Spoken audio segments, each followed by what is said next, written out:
Welcome to Evolutionary Men. I'm your host, Jason Lang. Let's get started.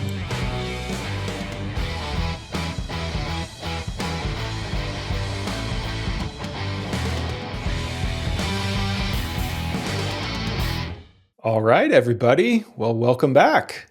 I am once again incredibly excited to be joined by my good friend, Dr. Luke Adler, who's my co-facilitator in the Heart of Shadow program, which we have another cohort of coming up here soon. And today we wanted to kind of shake things up a little bit. And, we've talked about this a little bit, but maybe not highlighted it as strongly as we could. But Luke has been a doctor of Chinese medicine for quite a while and has worked with over 50,000 healing sessions, like working with clients with acupuncture needles and Chinese herbs and kind of a more holistic approach, and has an incredibly deep wisdom in this area. And this dovetails with how he and I met, which was through shadow work, despite all of this. So I kind of wanted to just grill you a little bit in a positive way about, the work you do in that arena and how it dovetails and doesn't dovetail, with shadow work as these two modalities that I think, are pretty related, but kind of come at things in a different way. Yeah, I think this is a great conversation to really bring in physiology and visceral sensations, and just, our program's all about vitality, Heart of Shadow. So the are you getting my mic, Jason? Yeah. Is it coming in? Okay. Yeah. You sound good. Okay, sorry. So, really from the very beginning, why I pursued a degree in Chinese medicine and an eventual doctorate is that my view is, if there is something off with the body physically, that there's something off with the body mentally, emotionally, and spiritually. And of course, that was my view coming into Chinese medicine, and why I eventually chose to study it. Is that's the core principle of Chinese medicine, is that if there's a disharmony in the body, there's a disharmony in the spirit, there's a disharmony in the mind. And that's in the ancient texts of the Yellow Emperor that was written 2,000 years ago in the Han Dynasty. That is at the very core of this kind of treatise that holds up the entire pantheon of medical theory. And it was incredibly exciting to start that journey and to approach every patient is what we call people clinically, around that. So if they're coming in with a cold or a flu, or they're coming in with a stomach ache, or they're coming in even like they hurt their shoulder, right? The question was always like, well, what's really going on? What happened when you caught the cold? What happened when you sprained your ankle? When you stubbed your toe, what was going on in that situation? Essentially, like what is the universe kind of arranging for you to see about yourself and life? And as a deeply devoted student of life, I was just in the beginning so enthralled and fascinated with that question, and always wanting to lead in a session with that. Like, okay, so Kim, so tell me, what's going on in your marriage? What's going on with your children? What's going on with your boss? And some people were open to that, and some people weren't open with that. They just wanted me to fix their physical complaint. And for me, I really had to honor that I never wanted to practice that way. I don't want to just be a physical clinician. I am a mind-body clinician. I'm a mind-body healer. That's always been my approach. And of course, that's why you and I met, because at a certain point, I wanted to have a much deeper understanding of, I've always had a good understanding of how it manifests physically, but how does it originate energetically, emotionally, historically, culturally, sexually? And that's where, our study, Jason, you and me, our study in shadow work really filled in all of those gaps. and it gave me the tools to help intervene there, because prior to that I was intervening with needles, with Hmm. herbs, with words, a lot of counseling and coaching, but I didn't have the skills that you and I have become, I'd say, masterful at. We're in that stage of becoming, you know, very expert in facilitating deep shadow work, um, and um, that has completely. I mean, it's really rounded out myself as a clinician and a healer, where I feel I can address things physically, I can address them emotionally, and I can hold this very nuanced space into the deep, deep energetic field where people's pain is rooted, where it's tendrilled in, to their being itself, right? And that's where shadow work is just so exciting, because to me it really, our program's called Heart of Shadow, because we get to the very heart of where people are diseased, where they're not well, or they're not, not aware of what's actually generating their life and their health and their experience. So I think that's a little bit of an introduction. I can keep going, but um, yeah. Yeah, and what are I'm curious, like, are there any common themes or patterns? The beauty of, the sheer amount of sessions you've done is I'm sure you start to see some commonalities, right, in terms of things that can grow wrong or be pathologized, or that disease in the system. you know what are some of the things I would maybe say, particularly for men right now, you see men showing up with, when they're just like, hey, stick some needles in me, this is wrong, or I need some herbs, right? Like, what are the things that really concern guys? Yeah. Well, I have to bring it down to the first level of pathology that I see with men and women, but it tends to be stronger in men in general, is a digestive dysfunction. And what we could think about that as just tension in the digestive or the enteric, to use a technical word, nervous system. So the nerves in your stomach, they're tense or they're inflamed, right? They're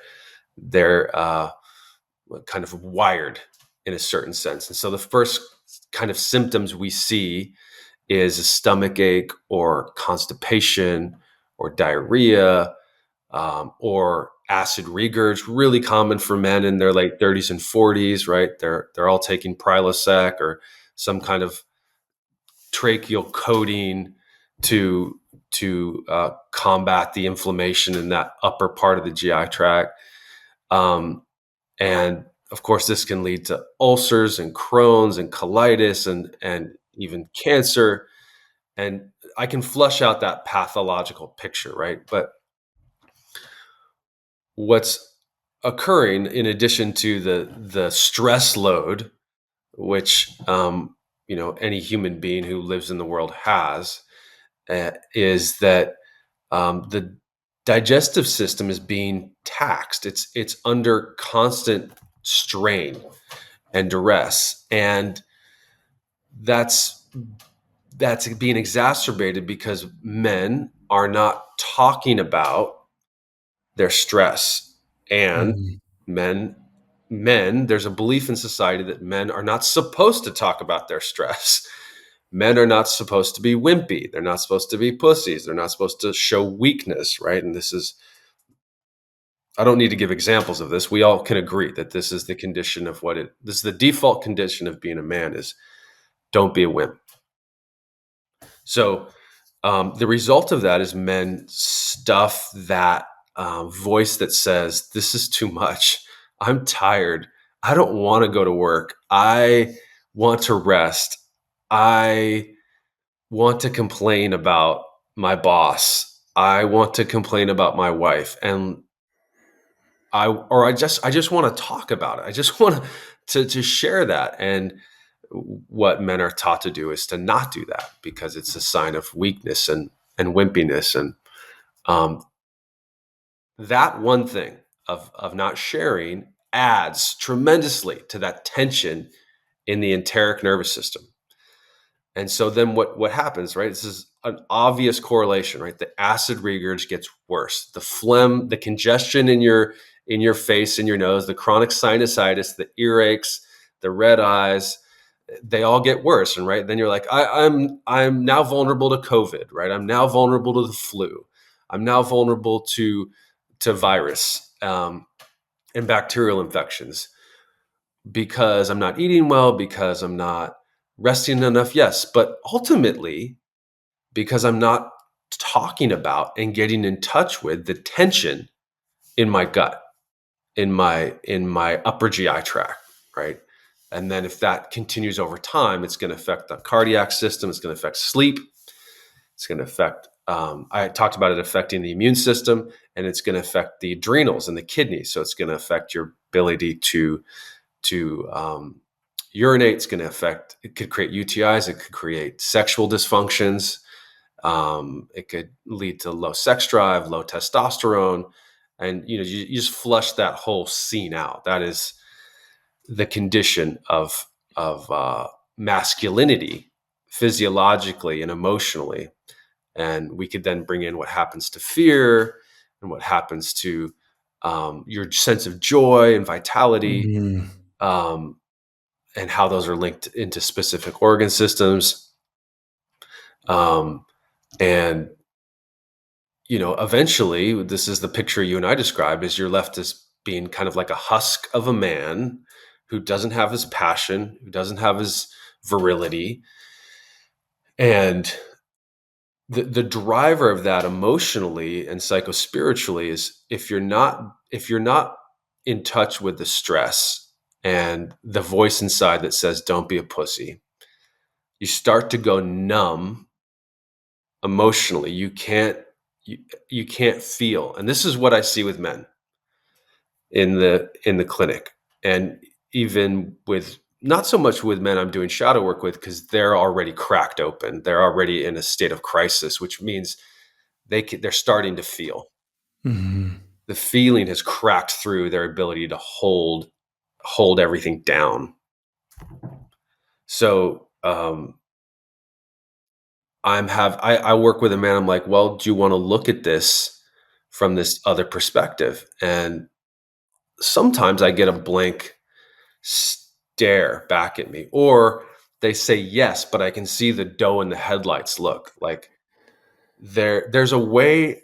I mean, we could call this trauma or PTSD, but if I look into anyone's eyes, but say look in a man's eyes, and I raise this question, and I can see him beginning to sense how deep the pain is.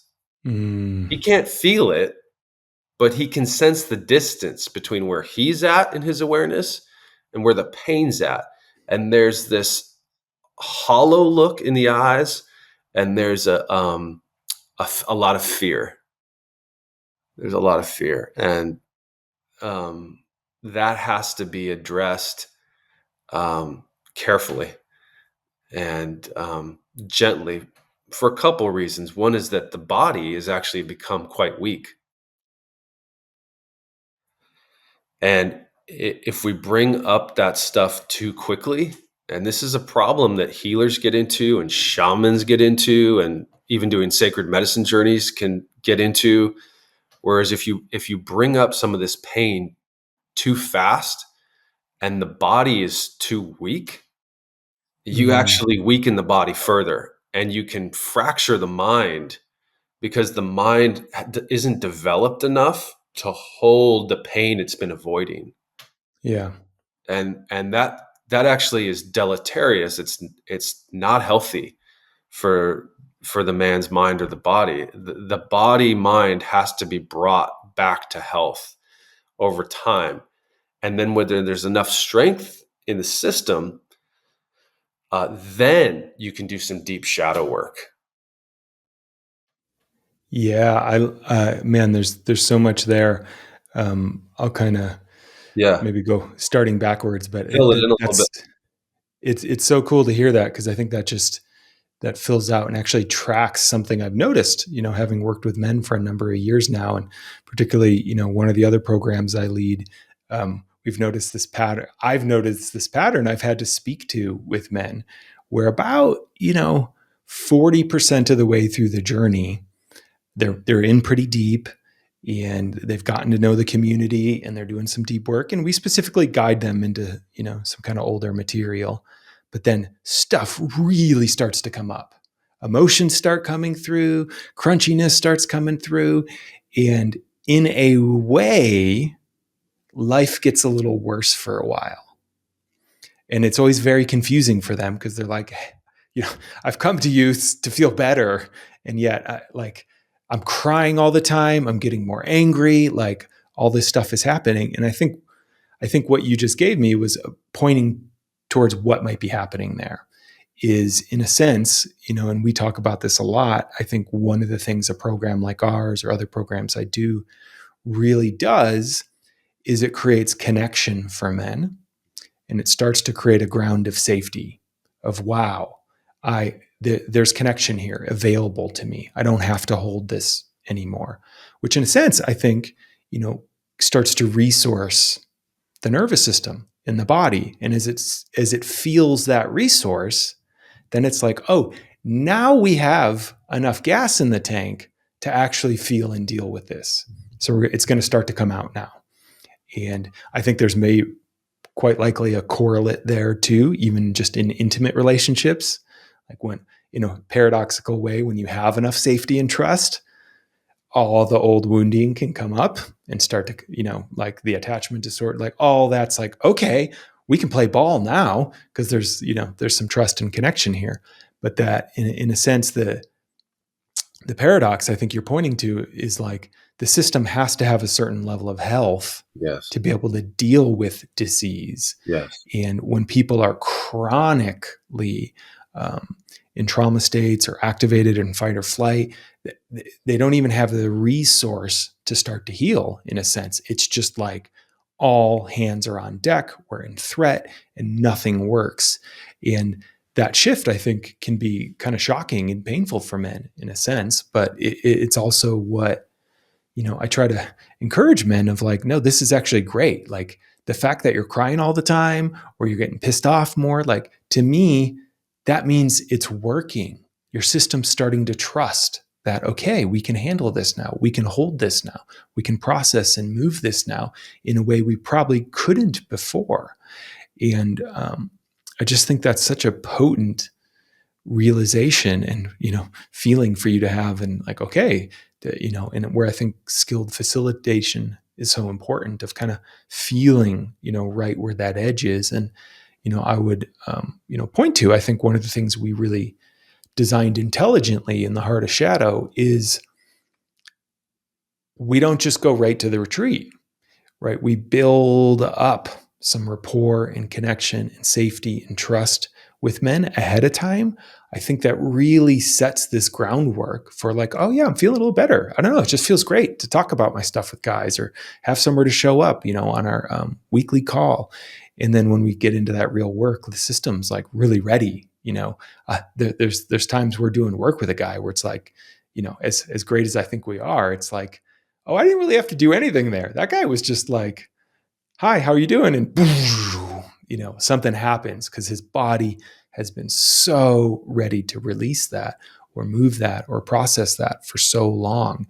And the digestive stuff you were talking about as well, I just want to know, super interesting to me, because I think it's just, I'm like trying to map all this together, and it's like, oh, it kind of makes sense. Like, if there's undigested emotions in your body, it's like something being stuck in your gut.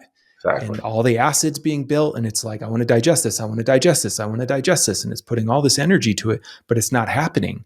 In that has, I imagine, quite a metabolic tax on the nervous system, to kind of be constantly right there, knowing there's this thing that needs to be processed. Yes. But it's not, it's stuck. So the system's kind of stuck in this overdrive, in a sense. And I imagine, I can just feel how that can lead to all the autoimmune and inflammation and all these things that really do catch up, I was, as you and I talk about, I think particularly for us guys in our like 40s, it really starts to rear its head of like, ooh, yeah, okay, all that stuff I was dancing around, it's showing up in my body now, and it's time to be addressed. That's right. And like you're saying, we're, you and I are in our midlife, mid 40s, and for a lot of men in their 20s, maybe even their early 30s, there's enough vitality in their system to where they're not getting that biofeedback a lot. I mean, you'll start to get it in your 20s, but there's still enough core vitality that you can just kind of keep pushing and overriding. Like, this is definitely my story. Um, and what am I pointing to? You're not in touch with what you're really feeling. You're overriding it. Your inner critic is pushing your physiology past what your body is actually asking for. And um, oftentimes men aren't kind of aware or wanting to do work until they get into their mid 30s or latter, because their body is the one rebelling, or they can no longer ignore that there's a clear problem. So, ultimately, the body is the truth sayer. It's not. It never deceives you. It always has a clear message, and then it's our job to discern that. And unfortunately, in most systems of major medical healthcare, they don't have this deeper philosophy. So you won't find this in allopathy. You'll find a degree of it in naturopathy. It's just not rooted in any antiquity. So it's more recent. Naturopathic medicine is only a couple hundred years old. Um, but when you have such a deep philosophical cultural tradition from the East that's tried and true, and um, you know moved through the ages of different dynasties and epochs of time, there's a way in which culture has, you know, through observations saying, oh yeah, this is related to your liver, or this is related to your kidneys, and here's why, and here's how it's connected. And even you can draw those correlations into Western science. Here's the cellular explanation. Here's how it affects mitochondria, and here's how it affects DNA. And so it all makes a lot of sense. It's not mysterious. And you know sometimes people are, wow, how did you know that? You just felt my pulse and you can tell everything. It's like, well, it's not really me. I'm the beneficiary of 5,000 years of study. So I can't take credit for this. I can take credit for the hard work and study, but this is nothing I've invented. I'm not the genius. I'm just the person who worked really hard to learn it. So and Yeah, it's fascinating. I'm just having this like um, maybe epiphany of a sense is another frame on shadow work is, it helps us digest our lives. 100%. Right. That's really, I think, what's happening in our program and in the work you and I have been so deeply exploring with each other. It's like sometimes we bite off more than we could chew in life with like a huge event or something really painful or old patterns. And getting into these intentional spaces that you and I have been part of and now create, it's a place where we get to shift into that digestion of, okay, all this stuff has happened to me and it's time for me to actually, transmute that and release that and take the gold and, leave the rest.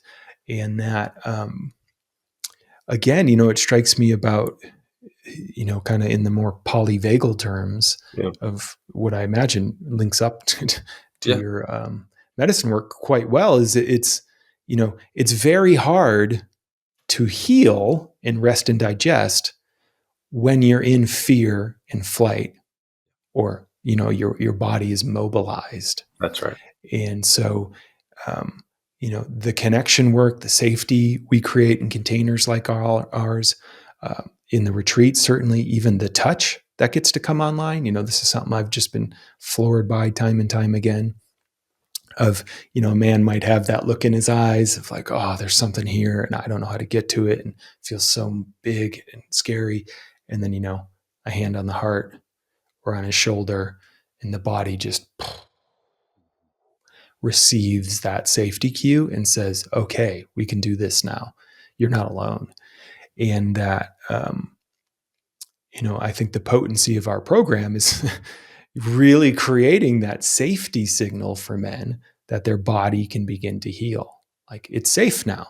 So you can divert all that energy that's been up in the sympathetic fight, um, fear, like I got to be ready here, perpetual digestion, as we were kind of talking about, to okay, let's downshift and actually begin the process of breaking all this material down into its elements, which are often just very primal core feelings Yeah. of grief or anger or fear or disgust, that as we feel them, it's like that whole knot starts to unwind and there's movement again in the system. And yeah, it's so cool. I knew this was going to be a fun topic to kind of hear about things from your side, because I was like, I bet these things are even more related than we realize. And you're kind of at the forefront of that.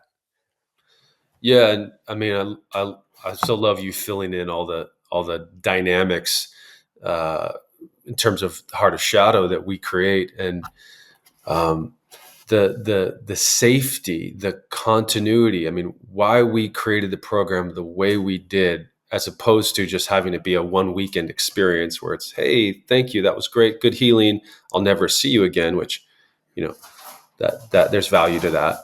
Is that we know when there's safety over time, which means there's trust that's building, that the nervous system can downregulate more, that the inflammation in the digestive tract and in the bloodstream will decrease, um, and that means the heart rate's going to go down. That means the blood pressure is going to go down.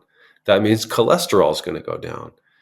That means that the testosterone will come back up, right? That means oxytocin levels will come back up. That means the whole endocrine system, the hormone system will become more replete. It will fill back in. And if you're in chronic fight or flight, or chronic inflammation all the time, you can't replenish yourself. It's a depleting scenario. And men, now I truly believe this, men more than women need a group of safe men for this to happen. Because women socially, especially as they get older, are still more accustomed to developing friendships, because of how women are socialized. Women tend to have more support as they move through life. It's the opposite for men. When Mm-hmm. men leave school or the military or any group environment or sports team, they have less and less friends because of how we've been acculturated to be tough, to take it on our shoulders, to backpack it and be the lone wolf. So this is why men die before women. Um, this is why men's health outcomes are significantly worse than women. Yes, is it because they don't eat as well? Yeah, but the core of it is they don't have safety with other men. They don't have friends. Maybe they have one. Maybe the rare exception is two. The biggest difference in my health and in my life is my friendship with you, with Mike, with John, with Brent, with Ryan, with our men's group. I've had that group for 7 years. It is now just a part of my life. It's an extension of my family, and I've worked really hard to maintain it, to grow it, to deepen it. And it's a place. It's not just a place. It's a phenomenon that allows me to feel safe in the world. I feel safe in the world, because I have a group of men where I can bring anything to. And as a result, I'm much more healthy and vital. And the heart of shadow is it's a big offering. We only offer it twice a year because it takes a lot of energy for you and I to put it together and to maintain it and to nurture it. So I really look at it as this kind of jewel in my life, where like this is a place where I'm going to be of service to other men, and give them, yes, give them a great men's group, but give them a longer life, give them a better relationship with their partners, give them more vitality in their body, because it's the only thing that will change these health outcomes is having safety. And that actually can only come to a certain degree with your partner. If you have a feminine partner, you can get a degree of that with them, but men need it with other men, because all of our so much of our wounding is masculine wounding. It's patriarchal wounding. It's wounding with our fathers. It's wounding about toughness. That's not something that, yes, women have perpetuated that, but it didn't originate with them. That's a condition we've put on ourselves. And is heart of shadow the remedy to that? Yeah, it is. It is actually the remedy to that. It is the remediation. It's the correction of that kind of disinformed, malicious in a pathological sense, um, health outcome. Mm-hmm. Um, yeah. Yeah, and it strikes me that whether it's our program or many of the emerging programs in this style of work, I think it plugs one of the big gaps, whether it's the more traditional Western medical model or even kind of the Eastern model you're in. Of they both have their extreme gifts, but they're not really set up to provide community No. per se, right? And I imagine you know, um, part of just the healing magic of clients coming to see you, whether it's for acupuncture or herbs or something, is also just the safety of someone putting their attention on them that gives a shit, that listens, that is deeply attuned to them and is there. And that starts to, create that ground of, oh, okay, maybe I can do something different than I've been doing before. In that, I think a group, like we have with each other and we help try to inspire men to take forward after our program, becomes an even deeper version of that. Okay, here's the place I can go to digest, right? When something big lands in my lap in my life, we've talked about this before. I think the struggle for a lot of men is they just don't know what to do with it. Where do I go with this? How do I work with it? Where can I share it? So I'm going to hold it inside and either just batten down the hatches or try to just numb it out, or ejaculate it off, as we often talk about, to just, oh, I got to get away from this, got to get away from this. And the community part, it just really strikes me that safety signal to the system is probably almost as important as anything else these days, in a sense of just, hey, someone is paying attention to you and someone is here with you in your experience. And then, there's all kinds of things we can add on, and cool things. And, I've seen you working with guys doing acupressure points, and it's super cool, right? Because it supports the movement that's happening, right? That at least in our heart of shadow, that movement that's starting from that kind of psycho-spiritual place. And then you bring the body in to support that. And it's like, wow, crazy stuff is happening here. You know, I don't know if accelerate is quite the right word, but deepen the process that's already happening by bringing all the systems together to work together in the healing. Yeah. One other point I want to highlight there in my own journey is that in my zealousness early on, I wanted to work on the deepest shadowy part with everyone, right? And that was coming from a really lovely place, and that I just wanted everyone to heal and be free. And it took me, I'd say, maybe a decade to realize not everyone's ready for that. But more than that is what we're talking about. Not everyone's body can handle that. So it took me, maybe between year 10 and 15 to start to learn discernment around what this person's ready for when they come into the clinic, and to not push my agenda Mm-hmm. on everyone. And it's why, as my career progressed, I defined shadow work more and made that separate from my Chinese medicine practice. part of that was to preserve myself because I was burning out from wanting to take everyone, save everyone in a certain sense. Um, and um, but ultimately, I've made it really clear because, like we said earlier, people's bodies have to be strong enough to do this work. They have to have a certain readiness. They have to have a certain hunger to want to heal at this level. And the needles and the herbs and even the coaching is super helpful because it gets them there incrementally. It Hmm. gets people there incrementally. So, part of my message, our message is, eh, you know, shadow work. There's always a degree of it that's occurring if we're doing healing work. We're gaining the ballast, or we're gaining the material, the substantive strength to begin to face the dysfunction in the body. And so, that's a really important skill that I want to highlight, that you and I are very attuned to when we're doing work. Is we always say we never push someone, or we never shame them into going to the place that we want them to go. And this is the reason why we don't do that.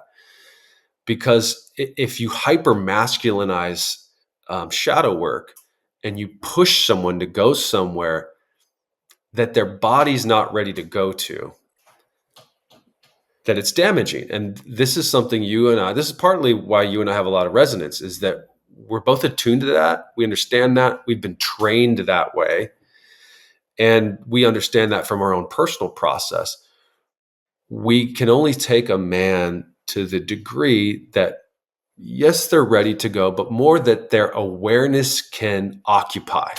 Their awareness can only occupy to the degree of their physiology, to the degree that their physiology can hold. Now, we can push someone past that. We can stretch their awareness way past that. But if we do that, it threatens to collapse the body. And then we've now weakened the body, and their awareness can't even hold what they once could. Now they're even at a more detracted place in their development. And so, I'm just drawing that contrast, because if you're out there, man, and you're pushing yourself really hard with certain healing stuff, I'd say, ease back. Slow is smooth, smooth is fast, right? To use a military term, right? Slow is smooth, smooth is fast. It's so much better to honor what your body can handle. It's way faster. So you can't push past this in your healing work. You can't push past what your body can hold and actually grow. That it doesn't work that way, right? And so the skill of Jason and I is that we know that. And so we're so good at attuning to, like, okay, is the man still with us? Is he here? Like, okay, yeah, he's here. Let's keep going. Oh, we're losing him. He's starting to dissociate in this work. He's getting flooded. Okay, let's back it down. Hmm. Let's titrate the work back. Let's just stay in your capacity, and let's grow right there, right? And this is also, one of the things I'm so proud of in Heart of Shadow, is that we do that, and we train that. We train the group to do that as they graduate from our program. Yeah, this is man, just music to my ears, and I think explains a lot, about some of the shadow, so to speak, Yeah. of transformative culture. Yes. And the I think we're starting to see more of a healthy move away from it, but crazy wisdom and some of the landmark stuff, and just some of the real hard pushing that was part of the culture for a long time, and this phenomenon that definitely exists and people have experienced, of being re-traumatized by the Yes. trauma work. And I think that's what you're pointing to right there, is that we've tried to go or take that person farther than their system was actually capable of going in that moment. Yep. And so it kind of doubles down the pain, in that it is this, process of unfolding that we have to honor where the system is at. And it's one of the things that, I've so appreciated about the men we've worked with is, in the containers we have, of the acknowledgement that every man's edge looks different, and what might be a micro movement on the outside can be like literally hundreds of years in the making in a man's lineage on the inside. And like, wow, that was a huge movement for you to feel that or notice that or express that. Wow. And that, you know, moving at that pace as well, I think is what allows us to really build the confidence in that. Okay, yeah, I did that. And I don't feel more depleted. I feel a little more here. So maybe next time I go a little deeper or it unfolds in a different way. But there is that real honoring, I think, of the system that is so important and really does send that safety signal where, you know, I think one of the biggest moments of healing that can happen in shadow work, and certainly has for me, is when we, as the person in that moment, we're the ones that feel the edge and then take that leap forward of like, oh yeah, okay, I'm going to initiate this next bit of like really going there. That is to me so much more important and powerful than you or I trying to pull someone there or poke them there, because that's this radical kind of responsibility we're taking inside of, no, I'm ready for this and I'm here and I trust the men around me to hold me to go through this. And it's just so potent, and it changes men. We've seen it, like when they come out of that and they're like, or a man, it's time for his attention, and he's like, yeah, here's the thing I'm going to bring, and I haven't told this to anyone my whole life, and I'm ready to go there right now, guys. I feel it. I feel the groove. I feel the trust, and here we go. And we're like, whoa, amazing. You were just ready to go there. And that was a man honoring, I think, where his nervous system was at. And he might not have been there, 2 years ago. And that's part of what we want to, at least I think of what we try to bring men into is sometimes the reason you haven't dealt with this shit in the past is because it wasn't safe for you to. It's not because there's something wrong with you or you weren't doing it right or you're not enough. It's just you really didn't have a safe space for this for that resource to start to come in your body for you then to handle it. And I think a lot of guys that, are following their intuition and showing up in our program, they're like, yeah, I'm ready for that. I'm ready to create that space for myself in my life. So beautiful what you just said. I would double down on that to say it's always the case that a man didn't feel safe, because that is the condition of the nervous system. If you're in fight or flight, essentially a fear state, you cannot digest, right? You're running from the tiger. You're not digesting your steak.